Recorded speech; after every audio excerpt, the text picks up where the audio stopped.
us to take a few minutes out of our Memorial Day weekend festivities to remember, mourn, pay tribute, and honor those who have gone before us. Today is a special day for those who have served. We remember friends that we lost, and we remember those that we never knew. And thank you all for coming to share this special day with those who have served and with all of the families, friends, and relatives that are represented. We're glad to have our Legion Commander, Don Waters, with us today, who's going to offer some brief comments.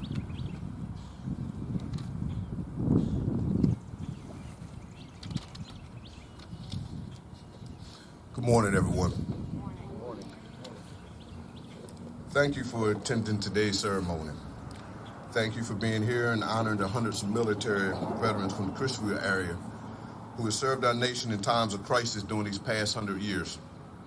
As you know, young men and women from the Crisfield area have answered the nation's call for military volunteers since World War I. All of them have contributed to Crisfield's proud tradition of service on behalf of the United States of America. As a retired Marine myself, I deeply respect every man and woman who have wore the uniform of the Army, Marine Corps, Navy, Air Force, and Coast Guard. Military service changed all of us. During our time on active duty, all of us has learned some valuable lessons about honor, discipline, devotion to duty, shared responsibility, pride, and sacrifice for the greater good.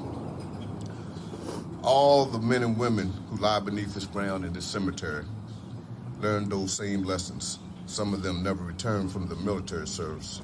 Fortunately, hundreds of them did return to their families and friends, and they lived the rest of their lives guided by the lessons that they learned during their active duty careers. We are very fortunate to have a magnificent symbol of that war more than 100 years ago. We have the Doughboy statue as a constant guardian over this cemetery, this hallowed ground, which is the final resting place for hundreds of patriotic Crisfielders. Later on during this ceremony, I will have the honor of placing a memorial wreath at the foot of the statue as an expression of gratitude to those who lie. At this time, Phil Regan and Donald Waters will read the name of the fallen and toll the bell.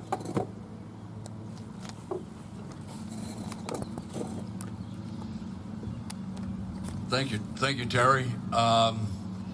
Thanks all of you for being out here. It's a glorious morning, and even though it's a little warm, we're gonna, because it's a little warm, we're gonna keep this short overall, and then invite you again back to the American Legion Post for a lunch and some fellowship and a few more remarks at that time. My job here is to read the names of those veterans in Crisfield area who have recently died, and this is always an emotional thing, and it's my pleasure to be able to do this today. First, Robert John Aswell. William Martin Atkins, Jr. William Martin Atkins III. Harold Reginald Bell. Gordon C. Christensen. Joseph H. Coburn. Richard W. Davis. Furman E. Peanut Dies III. Carl L. Emily. Jerry W. Evans. George L. Hall. Fred Warner Henderson. William E. Horstman. Robert Monroe Jones. Robert Krause. Roland Lee Landon. Elmer Lane III. Charles Joseph Lair Jr. David Burt McQueen. Stephen D. Marsh, George Thomas Marshall, Johnny Carroll Marshall, Alan Foster Matthews, Robert Lee Main,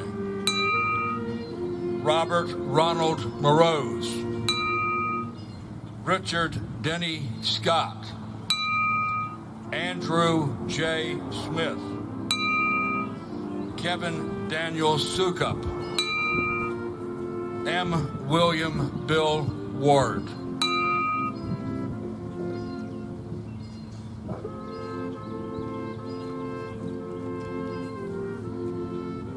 Commander Waters and Security Officer Troxel will now place the wreath at the foot of the Doughboy statue.